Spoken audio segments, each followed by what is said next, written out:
Hola queridos niños, hoy saldremos juntos a un hermoso trayecto en la Perashá de Bamidbar, la primera Perashá en el cuarto Humash.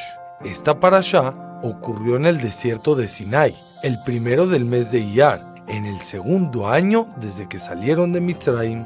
Exactamente un año y un mes desde que salieron de Mitzrayim, Am Israel siguen en el desierto y se preparan para el gran trayecto hacia la tierra de Israel. Hashem se dirige con Moshe y le ordena hacer un cálculo de todo el pueblo de Israel, pero no un simple cálculo. Hashem pide contar a todos los hombres de 20 años en adelante, aquellos que son aptos para salir al ejército, y escribir los nombres de todos según sus familias y tribus. Moshe y Aarón no hacen esto solos. Hashem elige a un nazí de cada shevet para que los ayuden. El nazí era la persona más importante de esa tribu. Por ejemplo, de Yehudá, Nachshon ben Aminadab, de Isahar, Netanel ben Tzuar y otros 10 importantes Nesim. El conteo duró mucho tiempo. Contar a más de 600,000 personas, escribir sus nombres, sus familias, sus shevatim, es un trabajo muy complicado, pero Moshe y Aarón y los Nesim lo hicieron exactamente como fue ordenado por Hashem. Cuando terminaron de contar, estos fueron los resultados. La tribu de Yehudá era la más grande de todas las tribus, eran 74,600 personas. Después de ellos, seguía la tribu de Dan con 62,700 personas. Y luego, la tribu de Shimón con 59,300 personas. El shevet más pequeño fue Menashe con 32,200 personas.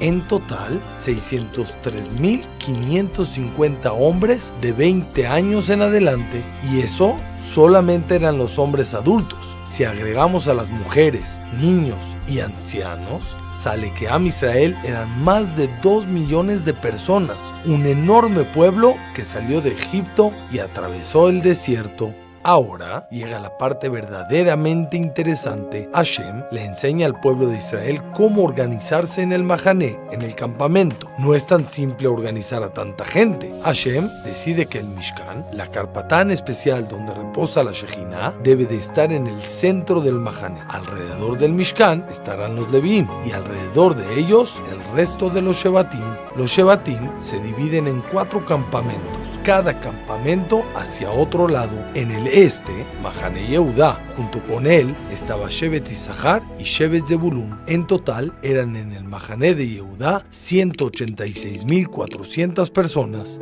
La bandera de Mahané Yehudá era de color celeste y en ella estaba dibujado un león. ¿Por qué un león? Porque Jacob Avinu bendijo a Yehudá diciéndole: Gur Aryeh Yehudá. Yehudá se compara a un poderoso león. En el sur estaba el Mahané de Reubén y con él estaban Shevet Shimón y Shevet Gad. En total eran en el Mahané Reubén 151,450 personas. La bandera de Mahané Reubén era roja y tenía dibujada unos dudaim, una flor especial. En el este estaba el Mahané de Efraín y con él estaban Shevet Menashe y Shevet Binyamin. En total en el Mahané de Efraín eran 108,100 personas.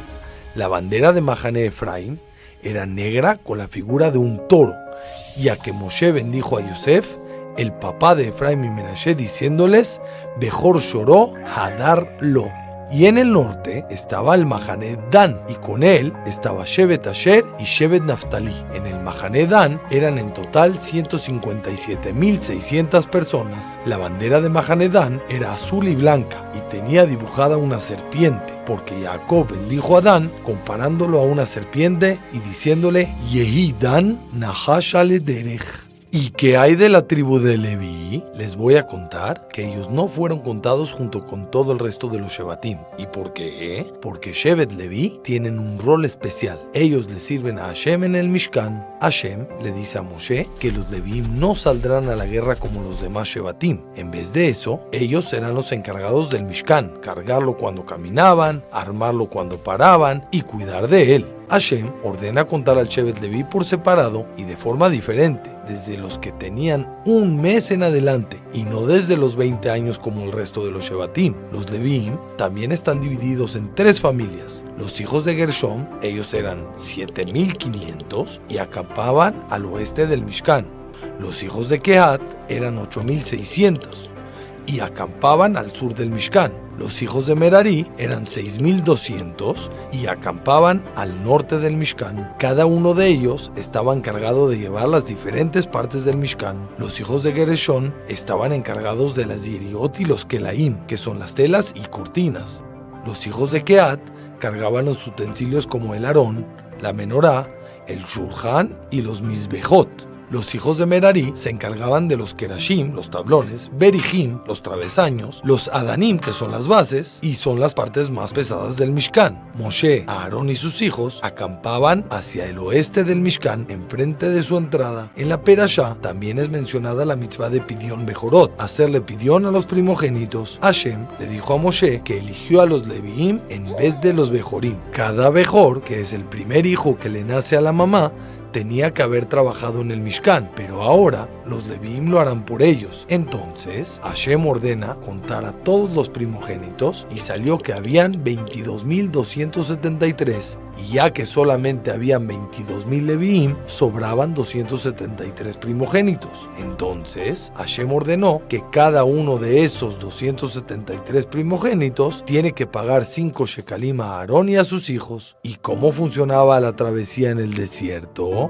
Vamos a imaginarnos cómo se veía el Mahané cuando Am Israel avanzaban. Cuando la nube celestial se elevaba por encima del Mishkan, era señal que tenían que avanzar. Aarón o uno de sus hijos tocaban las trompetas y todo el pueblo se preparaba para avanzar. Los Leviim desmontaban el Mishkan rápidamente, cada familia encargándose de lo que eran responsables. Mahané Yehudá, en el este, salía primero. Detrás de ellos salían Mahané Reubén del sur. Luego seguían los Leviim con el Mishkan, le seguían Mahané Efraim del oeste y por último Mahané Dan del norte. Cuando llegaban a un nuevo lugar para asentarse, los Leviim armaban de nuevo el Mishkan en el centro. Queridos niños, Parashat Bamidbar nos enseña que aun cuando estamos en el desierto, en un lugar difícil, seco e incómodo, Hashem siempre nos acompaña, se preocupa por nosotros y nos dirige por el camino correcto. De la misma manera que las nubes celestiales dirigieron a Am Israel en el desierto, igualmente la Torah y las mitzvot nos encaminan por el camino correcto en nuestras vidas. Si seguimos el camino de Hashem, llegaremos al final a Eretz Zavat Halab Udvash, una hermosa vida feliz y llena de Kedusha. ¿Pero qué pasó al principio de este trayecto? ¿Y qué ocurrió después? Sí, se los contaremos en el siguiente capítulo. No se lo vayan a perder, los esperamos.